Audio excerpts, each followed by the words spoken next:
Hi, this is Hussain coming to you direct from London, the United Kingdom, and welcome to another episode of the SMMA Mastermind podcast, which is for you if you are looking to start or scale a social media marketing agency. Now, if you have not joined our Facebook group, then please go to smmamastermind.com or find the link above or below this video. Now, with that out of the way, I want to introduce you to my guest who is joining me all the way from Washington, DC. His name is Harry Shah. He is the founder of Outkreate, and he has got a very specialist niche for his agency. And what he does is essentially he helps corporate leaders to tell their stories better through creating powerful presentations. I know it sounds amazing, and I know he's got quite a bit of a journey in terms of how he has got to where he is today. So Harry, welcome to the show.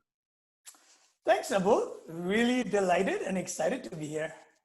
Thank you very much for joining me. Now, we've had a bit of a chat, so I know what you do. So for the audience who don't know what you do, why don't you tell us a bit about yourself and how did you end up with Outkreate? Sure.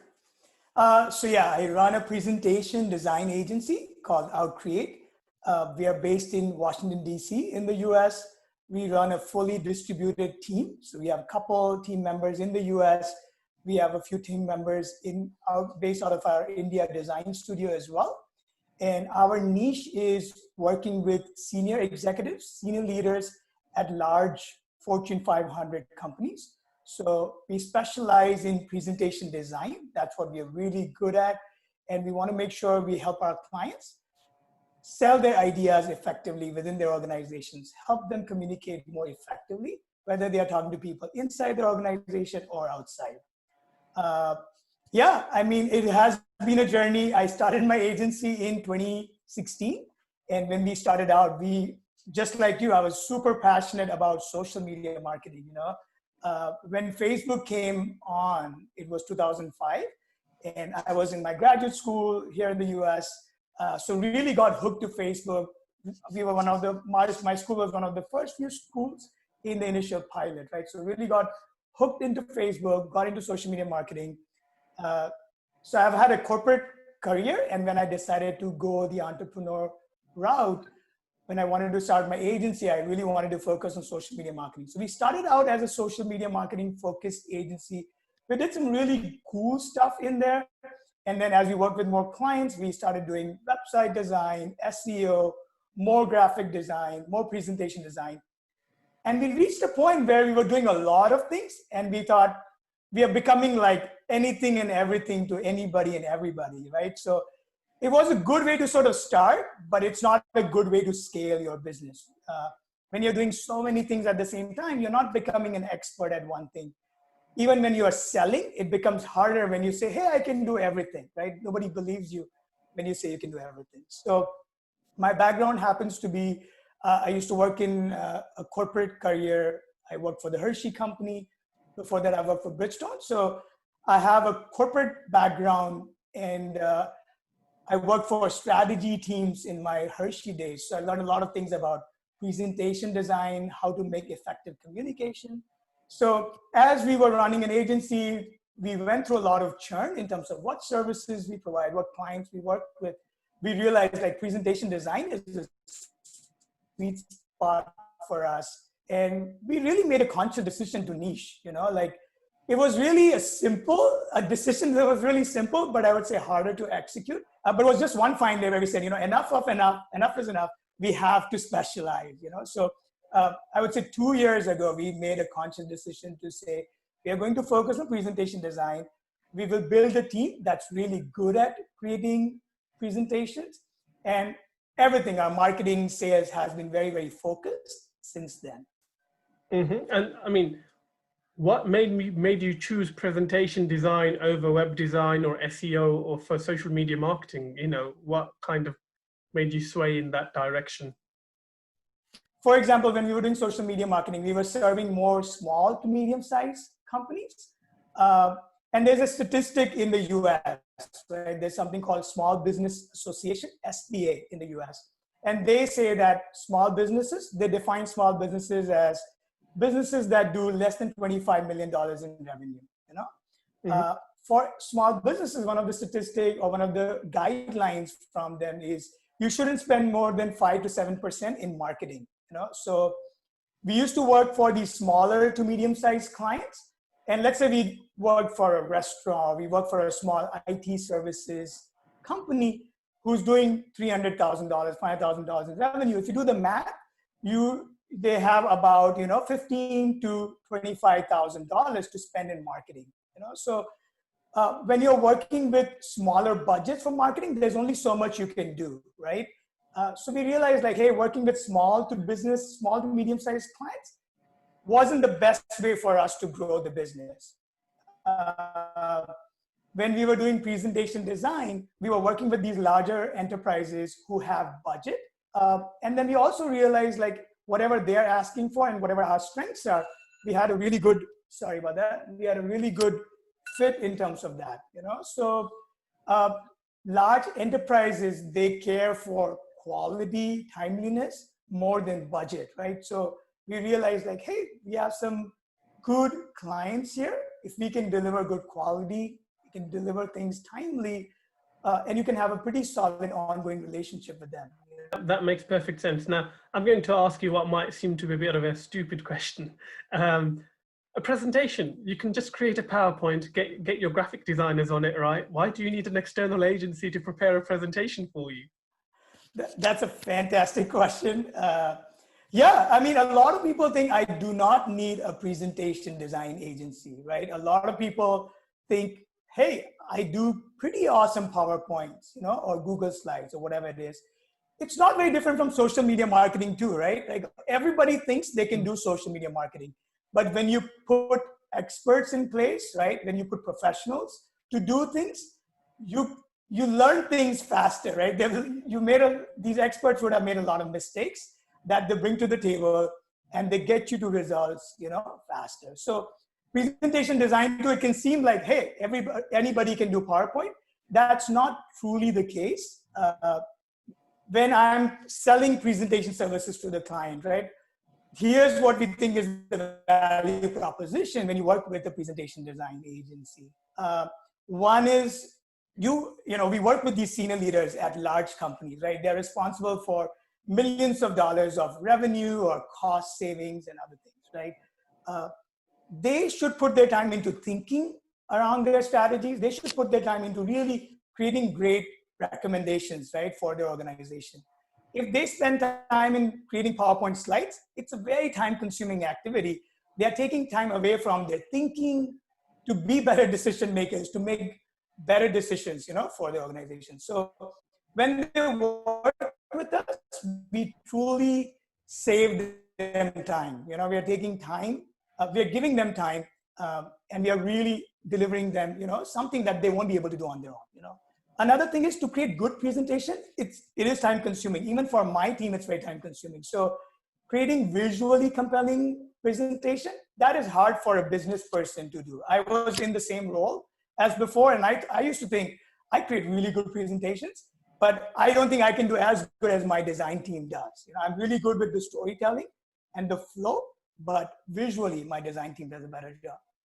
The other value proposition is we are really good at understanding other people's business, right? So if you came to us saying, Harry, can you help me create a pitch deck for your company? So we are really good at understanding what does Abul need, what are his audiences, what is his business objective. And we bring that outside perspective as well. So sometimes you will have a slide deck that you think works, but if I look at it, I'll be like, Abul, I don't think I'm able to make sense out of it.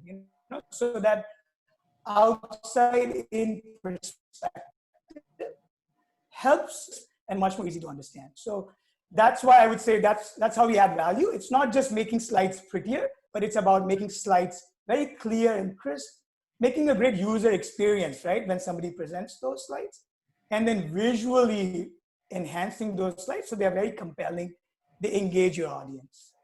Mm-hmm, mm-hmm. And in terms of the presentations that you're creating right now, I mean, are they mainly pitch decks, or are they for internal presentations or for keynote speeches? Kind of, how are they currently used? Is it for generating sales, or is it for something much broader than that? Yeah, again, another good question. We work with large companies. My background is CPG industry. CPG is consumer product goods. It's also called FMCG, right? FMCG industry. So a lot of our clients are from that FMCG, CPG space. So some of our clients are like Mondelez, Ferrara, which is a division of Ferrero, Hershey Company, Nestle. Some of those companies are our clients. Several presentations we do are for leaders in those companies. They have a meeting with the C-suite executive, or they have a meeting with their employees. They are going to use those presentations. These companies are also talking to outside customers. So they are presenting to a Walmart or a Tesco or a 7-Eleven or an Amazon as well. So we help create selling stories for them so they can sell effectively to their customers. We also do presentations which are for town hall meetings. So large companies have, every quarter, every month, town hall meetings. They want to drive really good employee engagement. So they want really strong slides, presentations for those. So we help with those kinds of presentations as well. So a lot of internal presentations, and then sometimes presentations when these companies are talking to their customers, sometimes talking to Wall Street, sometimes talking at conferences as well. Yeah. That's interesting, because I think someone from the outside would think, well, if I paid an agency to help me create a pitch deck, that's wonderful.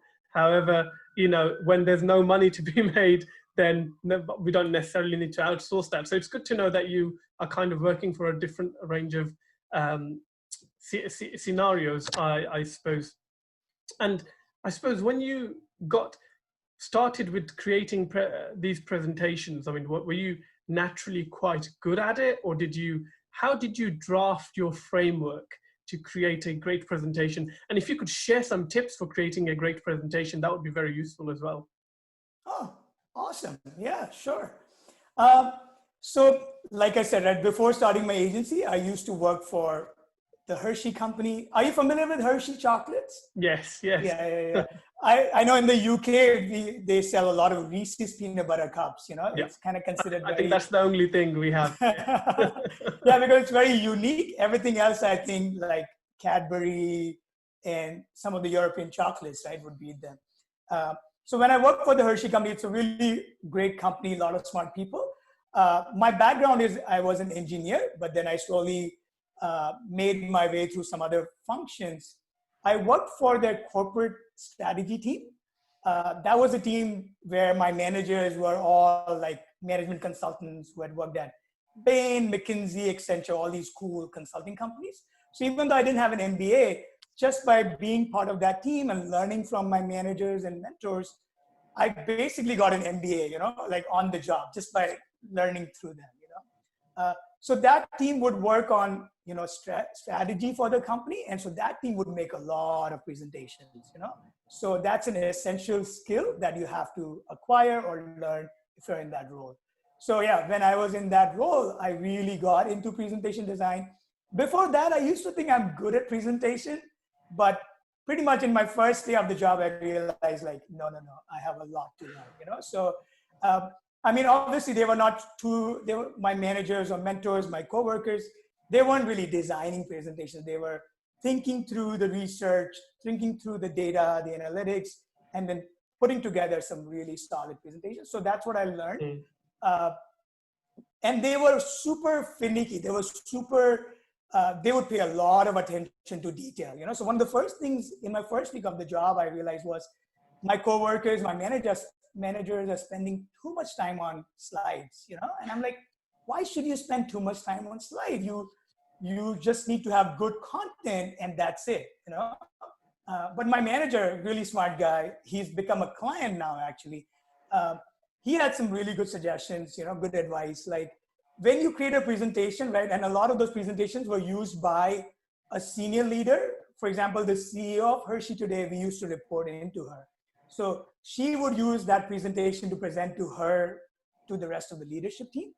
And so the idea was the slides need to be pixel perfect, and why, right? I was like, great content. You don't need to pay so much attention to the slide, But the idea was, if there's something wrong on the slide, let's say even a comma is off or a punctuation is wrong, or even like, you want to align objects, right? Horizontally, vertically, if you know what I mean.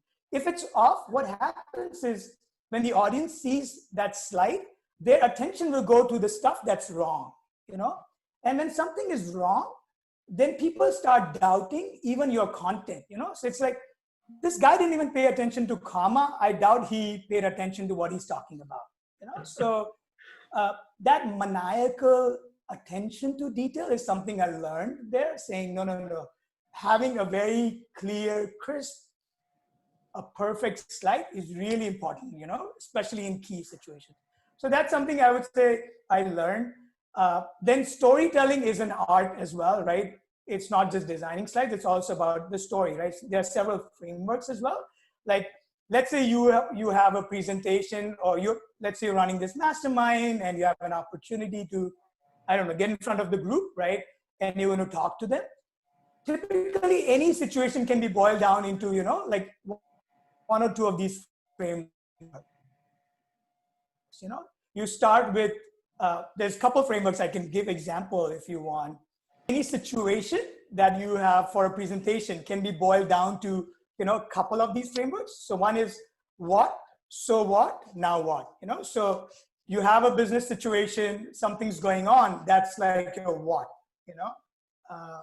Then you talk about the so what. So you have a problem going on in your business, so what? Why is it important to fix that problem, you know? It's the same situation as starting with the problem, defining the problem, defining the solution, and then getting on with the next steps and call frameworks. I think going back to your question about how did I acquire those skills, so I would say it's been lots of hours of kind of creating presentations, creating stories, and then, you know, working on the design of the presentations as well. There are some really good books on the subject. There's a very famous author called 𝗦𝗲𝗶𝗃. She has written some really good books on presentation. There are some couple other good authors as well. So when I started my niche, I started getting into the niche. I was like, you have to be a student of the, you know, of the business. You have to work on your art. So some of these books have also helped kind of, in some cases, you know, reaffirm the thinking, and in some cases help with some of the new thinking as well. No, that's great. Thank you for sharing that framework. So what and what now? Very easy to take. And then, as you say, you have not woken up one day and become an expert in storytelling. You've done the training, you've read books, you've applied what you've learned, and I suppose with application, things have got better. Now, what presentation would you say you're the most proud of that has had the most impact in your view? Do you want me to sort of go through an example of a client situation? Yeah. Cool, sure, yeah. I mean, typically the first project we have with the client comes because somebody has a major presentation happening and they are suddenly worried, you know, like, oh, I have this big presentation. It could be a career defining moment for me. I think I need help. You know, those are the situations when typically projects have come to us.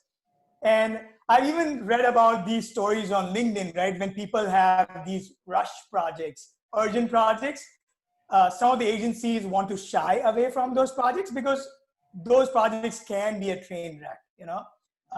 But to us, I think of those projects or those situations as an opportunity, because that's an opportunity. If you can perform, right, you can really add a lot of value to the client. You can really solve the problem, and that client will stay with you, you know, forever. So I can give you an example, a similar example like that.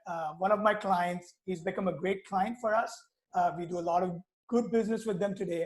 He's a senior leader at a big food company. It's globally top 10 food company. And he was new in his role. He's a leader. He was to start a new function within this company in the US. He was new in his role, and 90 days into his role, he had to make a presentation to his chief marketing officer, basically explaining his vision for his department. What is he going to do in the next 3 years to turn things around for his department, his function at this large company, you know? So he came to us through a referral, and basically, you know, him and I, we got on a Zoom call. He had a presentation already made in his own style. He walked me through it.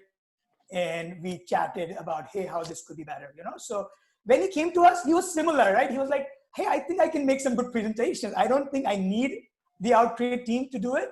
But anyways, he was like, hey, let me just talk to them, you know? So, and he knew that the opportunity was big for him. You know? So he came to us, we have this chat, and I look at his presentation. It's pretty decent presentation, you know? Visually, it's not the sexiest presentation, but so what? The content was there, you know?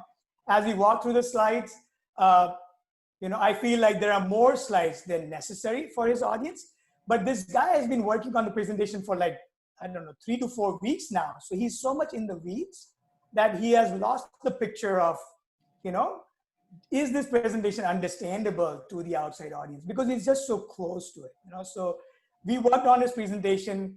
We helped streamline it, which means there were too many slides. We sort of helped streamline it, cut it down.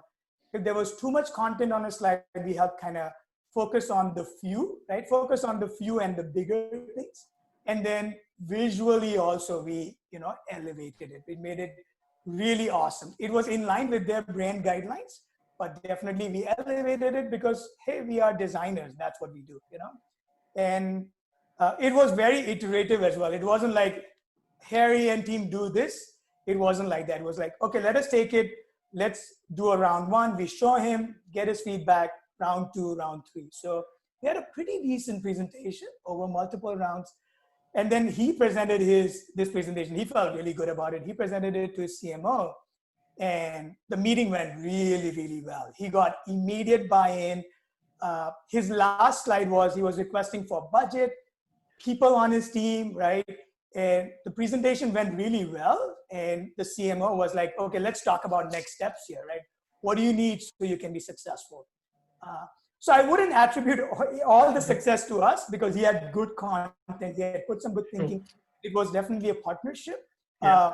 But by the time he was done with the presentation and he came to us, he was like, Harry, I now value the power of good presentation. You know, like he now gets it. Like if it is crisp and clear and visually compelling, it makes your life so much easy when you communicate your message.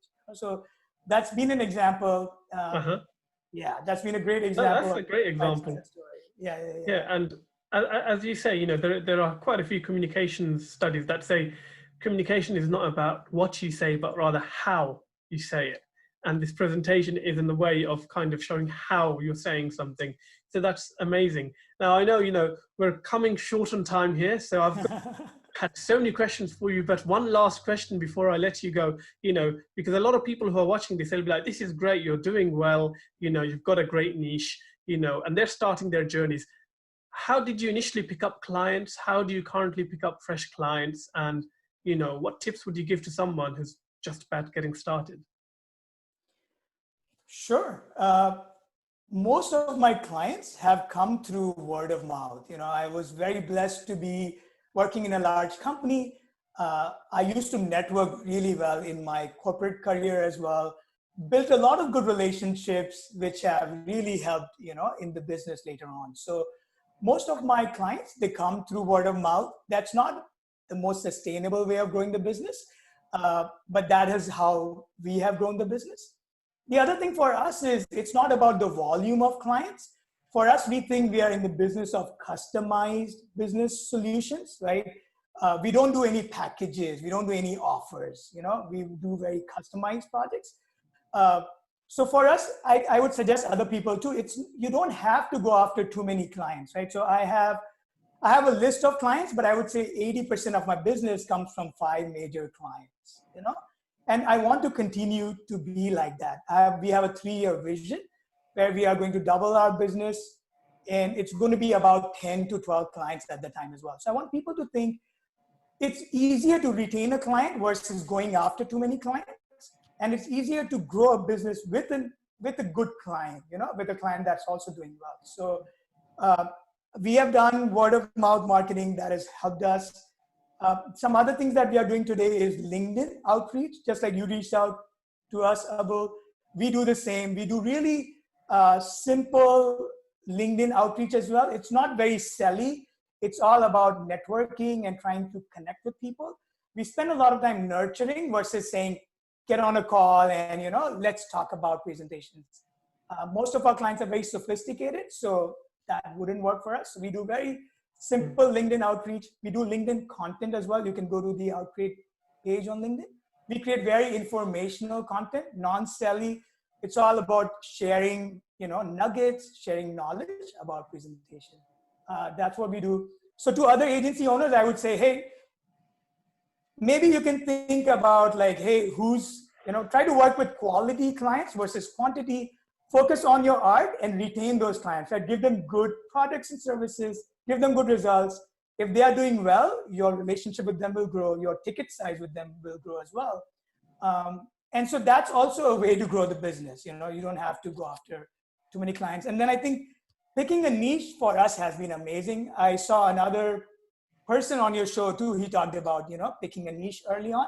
I think that's a fantastic thing. Even if people have had success with 2 or 3 niches, they can just declare a niche and go after it. They don't need to drop clients, you know, if they pick a niche.